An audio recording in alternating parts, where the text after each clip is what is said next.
For the rest of this project, I'm going to be showing you how to do it with the tissue paper squares. And so I'm going to take this A, and this one's also a spider web that I had going so that you can see what's going on. You're going to get these little tissue paper squares. Now, regular tissue paper does not like to do this. This is a special kind.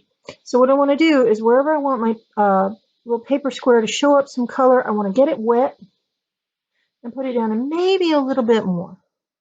But my brush is not super wet. So now I'm going to put another blue one near it. And I want to go ahead and get my paper wet, add a little bit. I can see some of that color's coming off of there. Put it down and let it soak on in. And if you don't use a lot of water, don't worry about it. That's what our sprayer is for. But I want to put my colors around so that I know that my image is going to show up. And that's still got good amount of water, so I'm just going to let that go. I'm not even adding more water. Okay, so now I'm going to put a little on. And it's to make sure that my paper doesn't go flying around. Because it's just tissue paper. If I move it around, it's going to come right off. But with a little bit of water, it should stay put. So this takes a while. I want to go ahead and cover up my image with the squares. And I want to do the same thing on the other one where I've drawn a spider web in white. And I'm going to add some greens and yellows here. And so I've got lots of colors to choose from. I can go all the way across and make a rainbow with my reds and my purples and my blues, and then make it go over to my greens and my oranges and my yellows. Might have some white and black in here too, but they really don't do a whole lot on white paper, so you don't need to use them. If it's kind of a peachy color, that might be interesting. This one's kind of a little bit of peach and not a plain old white. All right, so these take a while. This is what you want to be doing with your project today. You can see if I don't put some water down first, they like to move. That's okay. I just want to be super gentle and have a gentle touch.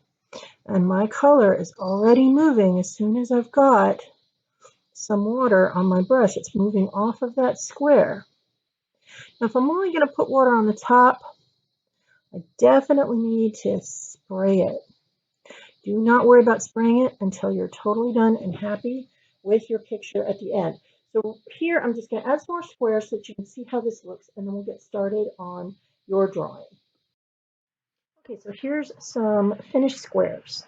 And I didn't fill up the whole thing because it's really wet.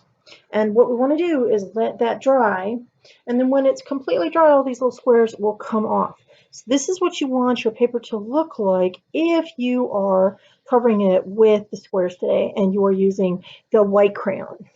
So I can already see that some of the spider web drawing that I have on there is showing through, and I can see a little bit of my A. But this is a hard thing to do. You might not want to be using a white crayon. You might want to have super color on your picture, and that's fine. If you are not interested in using a white crayon, then don't. Let's use lots of color. And you can see it fades a little bit when it soaks into the paper, but it still looks really amazing. And you'll have something like this when we finish. So that was the paper bag method with the markers. This was regular watercolor with the marker blending. Depends on what you want to go for with your spider web. So this is where we want to get to with lots and lots and lots of color squares. I'm not using my white and my black because they can, cause a bit of a mess. And if you are doing this with the paper bag method and stuff, you can see I kind of had a little bit of a mess there. Usually the thick paper is not going to leak through the back. But if it does, like this purple square here, I think was leaking through. No, it's not leaking through. You want to make sure that you have some paper towels on standby, especially if you spray it and you think you didn't get enough water on it and you really just want to give it a little bit more of a spray and you get a puddle going and you say, oh, I put on way too much water. I'm just spraying real gently. I'm not even pushing it that hard. And I say, oh, I've got way too much water. Okay, go ahead and put a paper towel over it. So you want to make sure that if you're doing this in class, that this is what your teacher wants you to do, and make sure that it's where you want to leave it to dry before anybody sprays anything.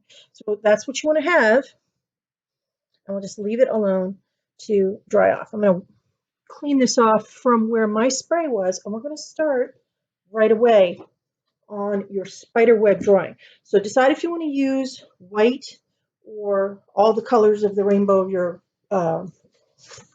crayons, and we'll get started on your drawing. All right.